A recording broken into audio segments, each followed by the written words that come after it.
China के एक छोटे से गांव के एक कोने में एक लड़की हर सुबह एक ही सपने के साथ उठती थी कि एक दिन उसके पिता मुस्कुराएंगे।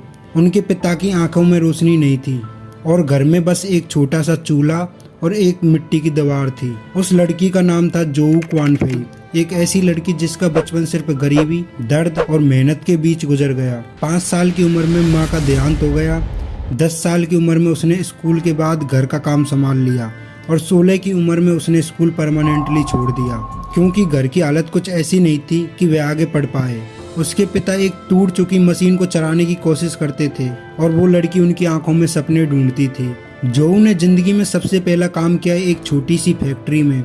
सुबह 8 बजे से शाम के 8 बजे तक मशीन के सामने खड़ी रहती और छोटी छोटी गिलास पीसों को काटती थी। कभी हाथ जल जाता, कभी आंखों में धूल चली जाती, पर उसके अंदर कुछ और ही चल रहा था। हर कट गिलास के साथ वह अपनी जिंदगी को शेप दे रही थी। पर जोऊ ने कहा, मैं मशीन के लिए नहीं, मशीन के ऊपर लिखे नाम के लिए काम करूंगी। एक दिन मेरे नाम की मशीन बनेगी। जिसके पास स्कूल का सर्टिफिकेट नहीं था, जिसके घर में बिजली तक नहीं थी, दुनिया के सबसे बड़े मोबाइल ब्रांड एप्पल इसके लिए स्क्रीन बनाती है। ये वीडियो तुम्हें दिखाएगी कैसे कुछ नहीं होने के बावजूद सब कुछ जीता जा सकता है। नमस्कार दोस्तों, मैं चंद्रभान सैनी और आप देख रहे हैं थिंक चंदू यूट्यूब चैनल। हर सपने की शुरुआत एक दर्द से होती है और जोऊ के लिए वो दर्द उसका पहला टीचर था। एक छोटा सा गांव, हुनान, चाइना। एक छोटी सी लड़की जोहू। 1970 का दौर। सब कुछ ठीक चल रहा था जब तक कि एक दिन सब कुछ टूट नहीं गया। माँ गुजर गई, पिता एक मशीन एक्सीडेंट में अपनी एक आंख और एक उंगली खो बैठे। घर में खामोशी थी और उस खामोशी में जोहू का एक सपना पैदा हुआ, अपनी फैमिली को संभालने का। 16 की उम्र में स्कूल छोड़ना पड़ा, पर उसने अपने सीखने का जज्बा कभी नहीं छोड़ा। फैक्ट्री में जाके गिलास पॉलिश करती, हाथ कट जाते, आंखें जल जाती, पर वो हर दिन मशीन के साउंड से एक नई चीज सीखती। दूसरे लोग काम करते थे पैसे कमाने के लिए, जो काम करती थी समझने के लिए। वो कहती थी, मैं यहाँ सिर्फ काम करने के लिए नहीं आई, मैं ये देखने आई हूँ कि ये दुनिया कैसे चलती है। और यही था उसका पहला लेसन। जिंदगी तुम्हें मार भी सकती है, पर अगर तुम सीखने की आदत नहीं छोड़ो तो तुम कभी हार नहीं सकते। दिन बदले, समय आगे बढ़ा। जोऊ के पास अब कुछ महीने की सैलरी बची थी, $3000। दुनिया के हिसाब से ये कुछ ज्यादा नहीं, पर जोऊ के लिए उसके सपनों की स्पीड कैपिटल था। उसने अपने भाई और कजन के साथ मिलकर एक छोटी सी वर्कशॉप खोली।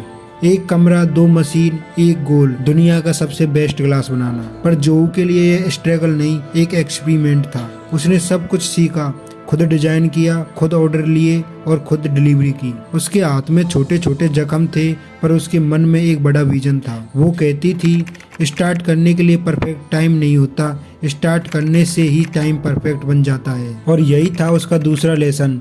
जितनी भी छोटी शुरुआत हो, अगर विजन बड़ा है तो दुनिया एक दिन तुम्हारा नाम जरूर जानेगी। एक दिन एक क्लाइंट आया और बोला, हमें एक ऐसा गिलास चाहिए जो स्क्रैच प्रूफ हो और 10 दिन में रेडी हो। जोहू ने बिना सोचे कहा, मैं ट्राई करती हूँ। 10 दिन वो फैक्ट्री में रही। कभी मशीन ओवर हीट हो गई, कभी गिलास टूट गया, पर उसने रुकना नहीं सीखा। उसके हाथ जले, आंखें लाल हो गई, पर एक दिन एक गिलास बना जिसमें ना एक भी स्क्रैच था। क्लाइंट ने सिंपल देखा और कहा, दिस इज द फ्यूचर। वो क्लाइंट था मोटोरोला। और उस दिन जोहू ने समझा, फेलियर कोई बैरियर नहीं होता, वो फॉर्मूला होता है। हर गलती एक नया डिजाइन थी, हर एक्सपेरिमेंट एक नया स्टेप था सक्सेस बिल्डिंग में। यही था उसका तीसरा लेसन, जब तक तुम ट्राई करते हो तुम हारते नहीं हो। एक दिन एक और क्लाइंट आया। उन्होंने कहा, हमें एक गिलास चाहिए जो रिफ्लेक्शन फ्री और अल्ट्रा स्मूथ हो।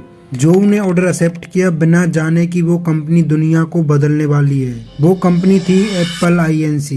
जोऊ ने अपनी कंपनी को अपग्रेड किया, अपनी टीम के साथ नाइट में खुद मशीन पे काम किया। और जब पहला आईफोन बना, उसका ग्लास जोऊ क्वानफे की फैक्ट्री से आया। वो कहती थी, मुझे अपॉर्चुनिटी नहीं मिलती, मैं उन्हें बना लेती हूँ। और यही था चौथा लेसन। दुनिया सबको चांस देती है, पर सिर्फ वही जीता है जो वक्त पे पहचान लेता है। आज जोऊ क्वानफेई एक बिलियनियर है। लेंस टेक्नोलॉजी एक एम्पायर। एप्पल, सैमसंग, टेस्ला जैसे ब्रांड्स के लिए ग्लास बनाता है। जोऊ क्वानफेई ने दुनिया के लिए ग्लास बनाया, पर सबसे क्लियर रिफ्लेक्शन उनके कैरेक्टर में था। उसने साबित किया, अगर तुम लगन, सीखने की भूख और हिम्मत नहीं छोड़ो तो दुनिया के सबसे बड़े स्क्रीन पर भी तुम्हारा नाम लिख जाता है। वो लड़की जिसे दुनिया भरकर कहती थी, एक दिन दुनिया उसे the richest self made woman कहने लगी।